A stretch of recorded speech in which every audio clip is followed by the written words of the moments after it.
I think about Dr. King, and he said, it's not where you come from, it's where you go. And you're going to be mentioned through the words a generation or two ago of W.B. Du Bois. He said, the best and the brightest black minds are those who give back and nurture the next generation of young leaders. You are what he called the talented 10th. We must let that bell ring as loud as we can. It's a pleasure to be with you tonight because we must let the next generation know that you are the ones that are leading tomorrow's leaders. I would like to welcome everyone to the Made Man Chicago event, where over 60 African-American male leaders will see their successes highlighted and extolled beyond means. It's important to make Chicago a better place to all of our honorees because we are in the driver's seat. You gentlemen are in the driver's seat. You look to your left, or look to your left, look to your right, look who you sit next to. All y'all famous. All y'all famous. The tagline for Made Man Initiative is showcasing philanthropy, honoring achievement, community empowerment, and to tell more about this wonderful program that we're putting together, I bring you my leader. He is president of the 100 Black Men of Chicago. He makes sure that on Saturdays, we're in the community, mentoring young black minds to be the best that they can be. Please welcome warm applause, Mr. Carl Tuck. This has been a great day today. And for those of you who have not seen what we were doing, we had a day of service. We had some time with some young people over at Banner Academy on the west side. Had a chance to see some great young men who are doing phenomenal things in high school and getting ready for college. Not just college, but also getting ready for trade. They were doing woodwork, they were doing video, they were doing all kinds, and they have a store on the west side of Chicago on Madison Avenue. And we had a chance to go by and visit with them at that store, and it was just a phenomenal experience. Let's talk about the made men that are here today. Right. Why are you made men? You're made men because you made a difference in the lives of so many people, and you're continuing to make a difference as we move on. So it's important for us to celebrate you all. Why do we want to celebrate you? Because we want you to keep doing it. Yes, that's right. Every day is not a good day for any of us. But we need to continue to encourage you, to let you know we appreciate what you do, and not to stop. So with that, I'd like to introduce our national partner from 100 Black Men of America, our Vice Chairman, Marvin Dickerson. All right. Ladies and gentlemen, first and foremost, on behalf of our Chairman, Curly and Dosman, our board of directors, but more importantly, the over 125,000 young people that we mentor and service every week, every month, every year, I bring you greetings. You're going to see me speak here, introduce someone, and get out of here because I have to go do an interview for about half an hour, and then I'll be with you the rest of the evening. That's good. But spoken like a good Omega man. But there are a couple things that I want to bring to your attention. First and foremost, we started this journey with Blueprint Global and Kai Deli back in September in Washington, D.C. We then went to Atlanta. From Atlanta, we went to Houston during the Super Bowl, and then we went to New Orleans during the NBA All-Star, and now we're coming here in Chicago. Next month, we're going down to Raleigh, and we're going to Los Angeles.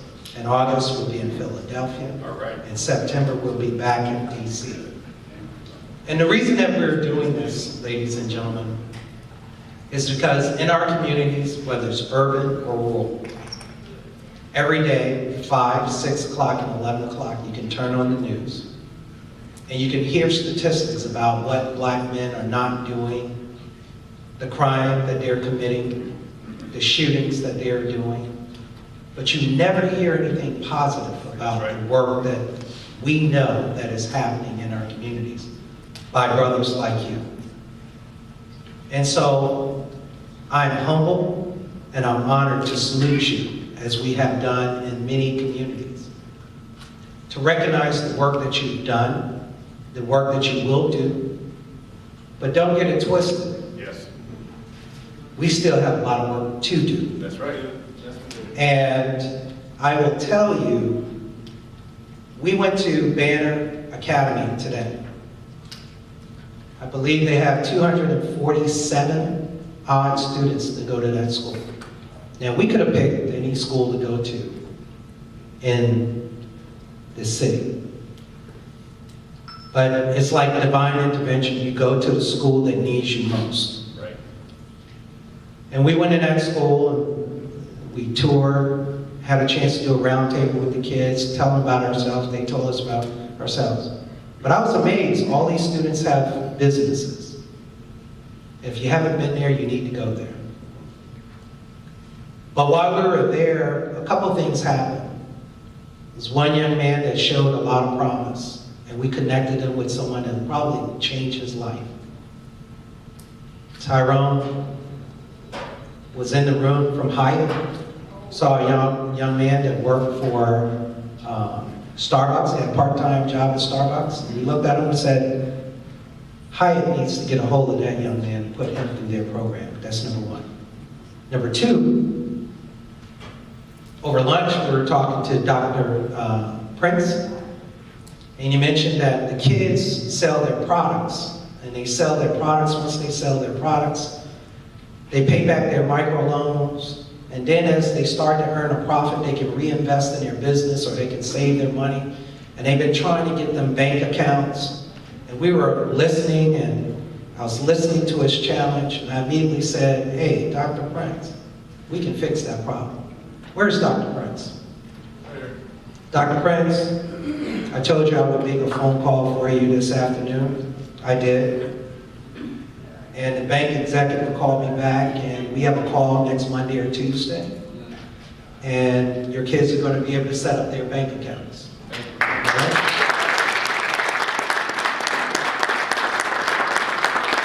And I tell you about that because one of the reasons that we do the Made Man is so that we can connect good men that are doing great work in the community so that we can create multipliers. So it's not by accident that you're here early in a press conference with just you and a few inviting guests before more people come, because we want to provide time for you all to connect and get to know each other. And hopefully you exchange cards and do what we do. But take it a step further. Take the next step. Act. Do something. Because faith without work is what?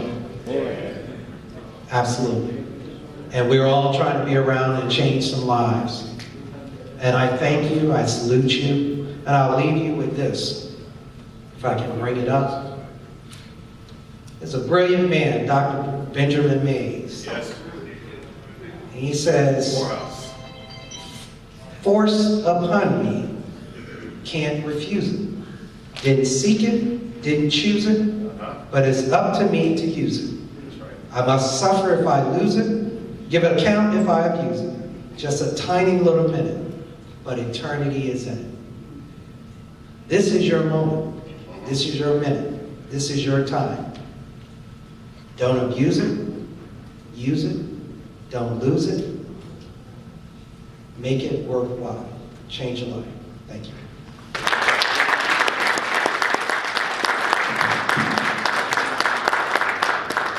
And before I walk out of here, run up to my room to do this interview, I need to introduce Yes. a woman that has nothing but passion for this effort. All right. a cool sister that I don't know where she lives because she got an apartment in 5 different cities. Kai Deli from Blueprint Global. Kai. So welcome, gentlemen. Wow, you guys look phenomenal. One of my favorite words, you hear it all night. To whom much is given, much is required. And folks ask me, what made you start the Made Man Initiative? And I tell them it's my duty, it's my obligation, it's my responsibility to uphold my men. Who else is going to do it? As women, we are the backbone of our men. So we need to be able to tell their story, or give them a platform to tell their story while they're busy doing the great work in our communities. So that's where my purpose is. But the Made Man has 2 missions. One, to brand the narrative and legacies and achievements of Black men. This is a branding process. So yes, spread the word. Don't just post the flyers and people think a bunch of Black men are coming here with suits to look nice. This is a day of service. In each city, we go into the schools and we speak with young men. The honorees do a round table. Then this press conference is not for everyone to, quote unquote, have NBC cover us. It's for the world to see the narrative in real life. So it's showcasing our narrative. And then the reception is a suit drive and also a networking platform for this to continue. So there's purpose to this beyond a suit, a smile, and a red rose. Each man in here has done phenomenal work. So every man in here needs to make sure, if a man has on a rose, speak to him, because he's here for a reason. You need to connect with him. This is a platform. Don't misuse this platform, please. So I just congratulate every man in here, and of course I couldn't do this alone. I've been doing this for years, and thus far we've raised over, I think we're at 13,000 suits, and we've mentored over 5,000 youth. But the bigger picture is that everyone here continues the journey. You guys start to exchange information, you continue to support the schools. We're just starting the conversation. It's your duty to finish it. So when I decided to go national with it, I approached 100 Black men and I said, as I tell everyone, will you guys marry me for this journey, please? I need some husbands, I need some help. So 100 said, yes, we'll marry you, we got your back. And I approached National Urban League, Mark Morial, I need some more husbands, I need some Black men on board. And they came on board, and Black Enterprise and Upscale Magazine, and now some amazing other partners will be coming on board. I'm not in this for anything other than for you guys to use this platform correctly. So if I see a Black man with a rose, not speaking to another Black man with a rose, if I see you guys not paying attention to the narrative, not branding your own legacies, then there's no purpose to this. So please, I'm just a woman trying to uphold my men. So it is your platform. So thank you so much. I think we're going to have our sponsors come up and start speaking as soon as we can. Happy to be here. Obviously, we have this amazing vehicle out front. We just launched this. You're some of the first to ever see this vehicle. And it aligns with the gentlemen that are being honored because it's powerful, it's innovative, it's smart, it's intuitive, and it's forward-thinking. This is the next generation of cars that we're making, and gentlemen like you who basically are paving the way for young men to come behind us. And so I'm happy to be a sponsor. I'm happy that my company is a part of this. I personally am excited about it. I'm responsible for multicultural marketing and diversity and inclusion for North America at BMW. And so this particular event aligns well with a lot of the strategies that we have in place for America. In fact, there's a young lady who's headquartered here in Chicago, and she has a company that's called Made Magazine. And Made Magazine is in partnership with us, where we are traveling around the country honoring women of color who are in communities doing things like us. But the most important thing is when no one's looking in the evening, they're giving back to others in some way, shape, or form. And so it's nice that, hey, we're doing this women's program, and now by meeting Kai, I'm now able to have a men's component to it. So very excited to be here. A lot of you guys have signed up to test drive some of our vehicles tomorrow. And you'll come over to the Soho House. And for those of you who haven't signed up, there's a few slots left, and you'll be able to drive our Next Generation 5 Series, which no one has seen. It's going to be in dealerships in the next couple of months, and it is an unbelievable vehicle. How much does it cost to drive, test drive? Nothing there. We don't charge you to test drive, we just charge you to buy.